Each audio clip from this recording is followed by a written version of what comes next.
Hello, gold diggers. How are y'all today? I am so excited to be here. Give me some comments. Let me know that you can hear me. I am using a new mic, so I want to make sure that you can hear me, and I'm going to just check really quick like I usually do. Make sure that I'm actually live. You never know with the systems. And then we're going to go ahead and dive in. I'm so excited. While I check this, my name is alyecesmith, and I am the owner of Socially Awesome. Yep, I am live. I hope y'all can hear me. Perfect. So, alyecesmith, owner of Socially Awesome. I am in influencer marketing, network marketing, affiliate marketing. I own a social media marketing agency, and I am tired even thinking about all of the things. But my work energizes me, and I'm so excited today to be here talking to you about branding. So let me know as you're joining where you're watching from. I am using StreamYard, so please give StreamYard permission to know your name. That way I can address your comments by name. I would love to make sure that we get all of your questions answered today. And let me know where you're watching from and what you think branding is. Tell me what you think the definition of branding actually is, or where it comes from. So I'll give it a second. If you're just joining, we're dropping in the comments where you're watching from and what you think of when you think of branding.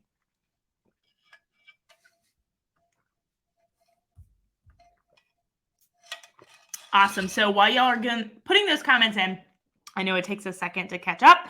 I want to go ahead and just get started because I do have limited time with y'all today. So branding actually started with cattle, if you didn't know that. So when we think of branding, nowadays we think of colors and fonts and logos and all of the visual things. But branding actually started with cattle. So think about it. If I branded my cows and they wandered off into someone else's pasture, people knew where they belonged. They could return them to me.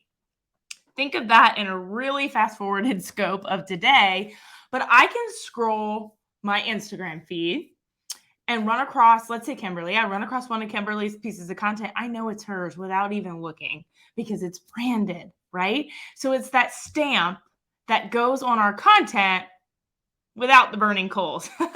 So branding is so important. And I have worked up until May 31st of this year. I worked in the corporate world. I worked with a very large global brand, and I did a lot of their branding, their style guide. And I'm here today to talk to you about 5 things you need to do to level up your brand. So let me know in the comments if you already have a brand kit, because that is probably the number one most important place to start.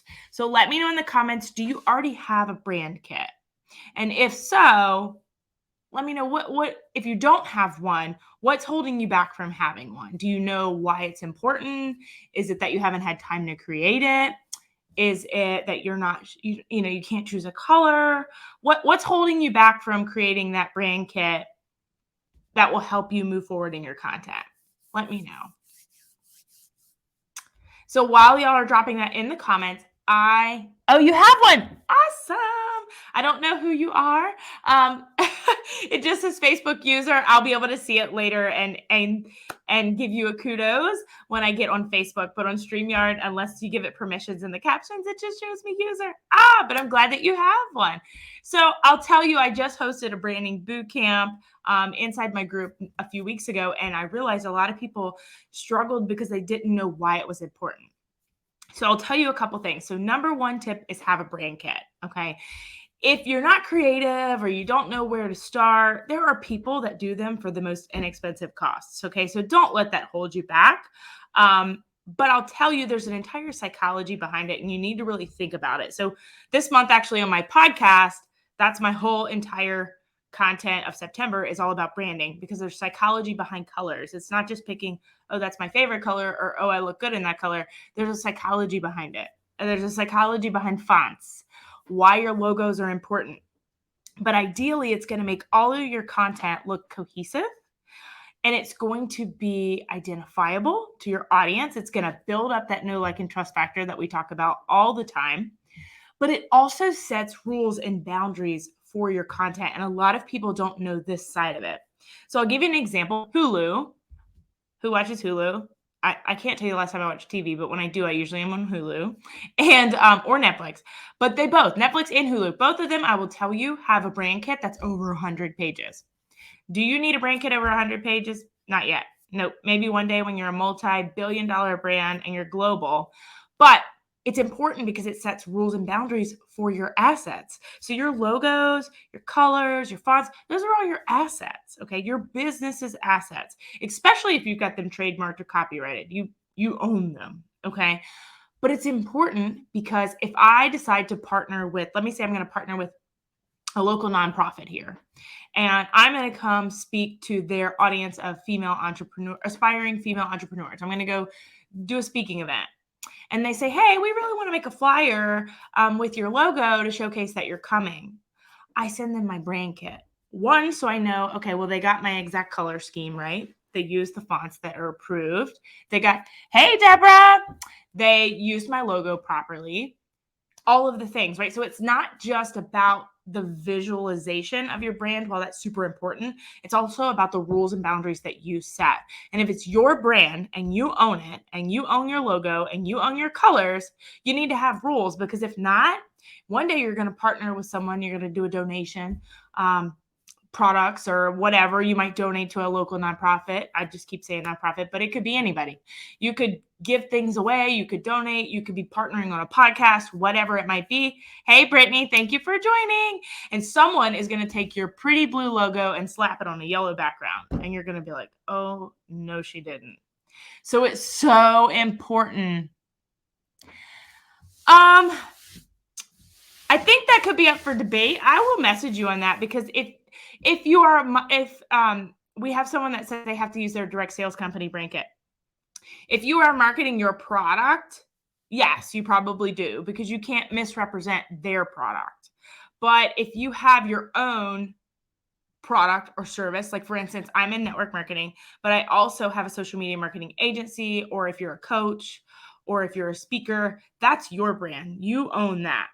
So when you are building your personal brand, you need to have your own brand kit. It can be cohesive with your companies, but we talk a lot about not naming your actual company on your profiles and your pages, because you don't own that. So you don't want to tie yourself to something you don't own so tightly that you lose audience when and if you ever depart. But I'll message you on that, because we could talk about that offline. But if you are marketing their products, you will need to use their brand kit, correct? But for your personal brand, you should have your own. Okay. So again, just know that people buy with their eyes first. So your content needs to look pretty, or not necessarily pretty. Mine's not pretty. I think it's bold and assertive and type A. I love it. But it all looks cohesive, okay? So it needs to look good, look cohesive, but you also have to have those boundaries and those rules, okay? Number 2 tip for leveling up your brand is your face, okay? This right here. If you have your own brand, okay, you need to show it. The whole, I don't feel like getting on camera today, I'm not happy with myself, I put on the COVID-20. We all have, sister. Don't worry. I can't do it today. There are apps that take care of that. But if you're building a brand around this has to be shown, okay? If you're not comfortable taking photos of yourself, or you don't know how, Kimberly has an amazing selfies course that you can check out. Highly recommend. I binged it in like 2 days, but it's so worth it. It's given me tons of tips too, just on different selfies that stop the scroll, not just the same old selfie over and over, okay? So consider that.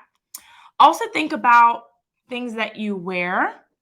For instance, these are my branding colors. I have a whole monochromatic scheme of blue. So you'll see on the StreamYard video here, you've got some teals, and then it goes all the way into light blue. So that's my color scheme. You're almost always going to see me in blue something when you are, Brittany, I'll get you the link to that afterwards, because I have a direct link I can send you. But I will tell you that I'm almost always going to be wearing my brand colors when I'm on live, for sure. Okay. I highly recommend it when you're doing Reels, TikTok, short video content, because as we know, short video content right now is the ish. Okay. I am actually currently in Facebook jail with messages, because one of my reels on Facebook went slap crazy viral, and I messaged so many people that were interested yesterday that I'm now in jail. So just know that. And I'm not telling you go out and buy a new $1,000 worth of clothing. That's not what I'm saying. What I'm saying is that from this point forward, when you do your shopping, whether it be a t-shirt, y'all, this is literally like a Bella Canvas t-shirt. Okay. I'm not in anything swanky. All right. But I'm telling you from this point forward, once you've nailed down your brand kit, you've nailed down your colors, start looking at ways that you can implement those colors into your photos or your videos, because that's an extra added piece of recognizable content. I'll give you an example. I bought a podcast mic because I recently started a podcast. It's blue. Why? Because I took a picture with it to advertise, hey, I now have a podcast. That's one of my colors. Even if I'm in a white or a black shirt, I'll have some kind of blue jewelry. My Apple band, right? So think about ways that you can not only brand yourself with your face, but also what you're wearing, what's in the background. Right now, I'm not in my office. My husband and I share an office, which we're going to have to figure that situation out because we can't both be on a call at the same time. So I'm in my dining room, but I've got enough of my brand in here. I'm not worried about it, right? So consider that when you are branding yourself. Number 3, branded words and taglines. So this is pretty cool. So you'll hear Kimberly say over and over, she uses the word ignite a lot, right? Her icon's a flame, little igniting the fire, ignite the flame. She says that in her tagline before and after her podcast. One of her coaching programs that I'm in is called Ignited Life. So think about some power words or some tagline words that you can make memorable to your brand. So for instance, my brand's called Socially Awesome. It is spelled oddly. I don't think I said this in the beginning. It is spelled Alyesome. I had to think about it for a second. It's hard. I don't ever spell anything out loud anymore. Now that my kids, we're trying to spell things correctly here. I got 2 kids in kindergarten, but we are an autism family, and I'm very much about being yourself, living out your dream, and owning your uniqueness. And we're an autism family. It's one of the driving factors that pushed me to become a full-time entrepreneur, because I needed to be able to make my schedule around my son's therapy. So that in the autism community is often how they spell awesome. So I incorporate that into my brand. So when I'm messaging people, whether it be text or Facebook, or I'm making a post, I'll say, sounds awesome. And I'll spell it Ausome. Now, a bunch of them think I'm misspelling it, but eventually, once my brand is super recognizable, people will go, oh, that's cool. Or make it simple, make it social, make it awesome. That's my tagline. So I own a social media marketing agency. I help other solopreneurs get their, I have VAs that help manage their brand, where their comments and their messages. I also help with content creation, all those things. So for me, I'm making it simple for them. They're outsourcing it to me. I'm making it social for them because it's on a social media platform, and I'm making it awesome because let's just say it. Like, they're working with me. It's going to be pretty awesome. Okay. So, but I'm telling you, think of a tagline or think of some power words like that you can incorporate to tie everything in. Okay. So that is just like one of those ninja tips, those bonus over the top things, but it really does make people go, oh, that's cool. She tied all that in together, right? Number 4, branded content. And I'm not talking about just your Canva templates. Okay. I'm talking about when I make reels or TikToks, depending upon what platform I'm using, sometimes they don't have the color picker where I can use my exact colors, but I try to keep them the same. And I'm telling you, I take an extra step. So I film a reel. I use the little copy button where it allows me to put a picture on top of my reel. I use the little color picker tool. I pick out my teal, and then I write all of my wording on my reels or my TikToks in my colors. That is a whole extra step, but it's branding my content. So here I am. I don't have these beautifully designed Canva graphics that I've made, and then you got my pink and black reel. It just really sticks out, right? Not to say I don't like pink and black, but it's not my brand. So think about branding your content even your video content, just like this. I'm using StreamYard. StreamYard's pretty inexpensive. It's so worth it to me because I will actually take this video and put it on YouTube, or I could take it and put it in my group. I could share it. Some things I keep exclusive, and some things I can multi-purpose it. I could take this video, pull the audio, put it on a podcast. So I use a platform like StreamYard, but I've got it branded. You can see my logo. You can see live with my name. So think about ways that you can brand all of your content, not just your graphics, okay? Your videos, your of course your Pinterest pin should be branded, unless you're sharing them from someone else, of course. Your website, your landing pages. If your brand colors are black and pink, don't have an orange landing page for your freebie. And if you don't know what I'm talking about with freebies and all of that, if you don't have a freebie, you need a freebie, okay? But know and think about ways that you can incorporate it into all of your video content too, because it's super important. If you missed the video that played at the very beginning of my live, I have a whole intro video. I know y'all have probably seen Kimberly's. It's on her. She's got one that's on her YouTube videos, all of her lives. Think about one of those, okay? That took me 30 minutes in Canva to make that. It wasn't hard. Like I said, I teach all of this in my group as well. So make sure you know that you can brand your video content. All right. And then tip number 5, this word is not my word. Okay. I asked my husband for help on this word. Branded work streams. Okay. This man does logistics, so he's got some vocabulary that would not be me.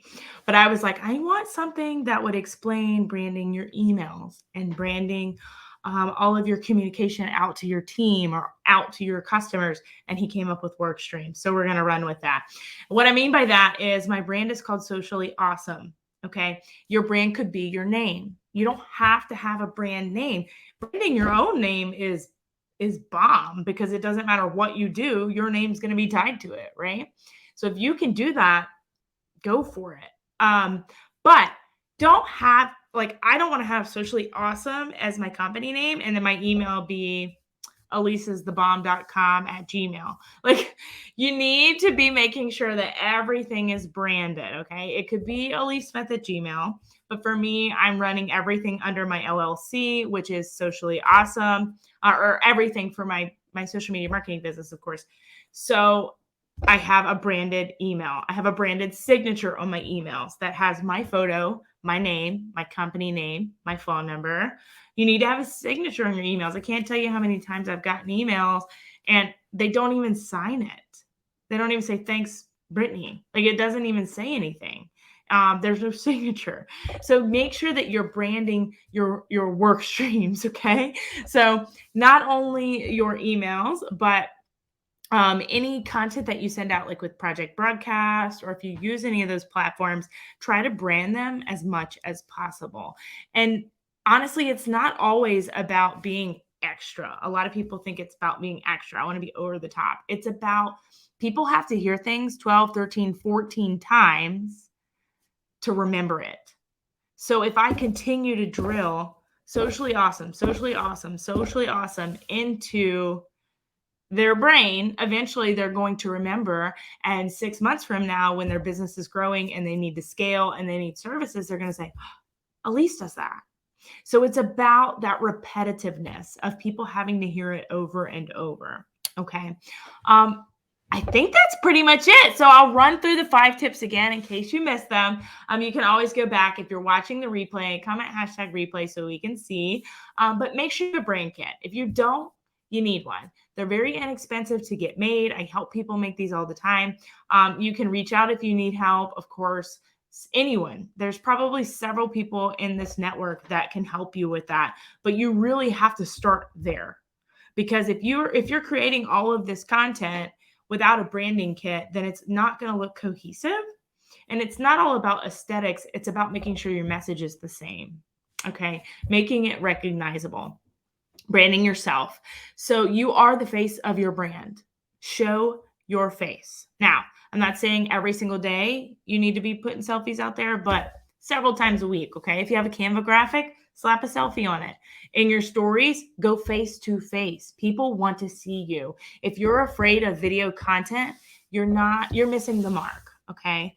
And make sure, like we said, brand yourself, humanize your brand a little bit with your color schemes. Branded words, so taglines, power words, things that you can just zap in there that will be unique and set you apart, but also make sure it brings them back to your brand, okay? Branded content, and this is above your Canva graphics. This is going to be Reels, your StreamYard, your YouTubes, your TikToks, and then your work streams. So your emails, any communications, email marketing, your actual email address, your email signature, however you communicate with your customers. So let's see. Oh yeah, y'all got some good things in there. I love the earrings sparkly. Thank you. These were from my Mardi Gras crew. I've been recycling them because they're my brand colors. All right. So with that being said, I want to send an invite to all of you. If you're interested in learning more about branding, you want to get some more information from me, drop the word group. I'll make sure you get an invite into Socially Awesome Entrepreneurs. I love group. I love branding. I have a passion for branding. I've done graphic design for quite some time, everything from logos to billboards, etc. If you're not utilizing Canva, you need to be doing that. Canva is the best resource for graphic design for your average person. And I'm not calling out average, but I'm saying that unless you have hours and thousands of dollars to invest in learning Adobe, it's not that easy. So I used Adobe Illustrator when I would do billboards and things, and Canva is so much easier as templates. I can do it on my phone. Like, it's so easy. So if you're not utilizing Canva, I highly recommend you do that. I would love to have you each in my group. And if anyone has any questions, I'm going to take a sip of water. You'll drop questions. I would love to answer them. I have about 8 minutes left. Yes, Brittany, you need to get with me on Canva. Yes, girl. All right. Well, y'all know where to find me. You're more than welcome to. Well, you can message me. I just can't message. I can message back. So if you have any follow-up questions and you want to DM me, you could do that. I'm just in jail right now. I can't message anyone until like 8 p.m. tonight. But if you send the message first, I can respond. So I'm just going to let y'all know that. Facebook jail's not for the weak, okay? Especially when you're running a social media business. So I thank you all so much for your time. Thank you, Kimberly and the Goal Digger community, for inviting me. I am so excited to be in this group and network, and I can't wait for all of you to help you with your branding. I will see y'all soon. Bye, guys.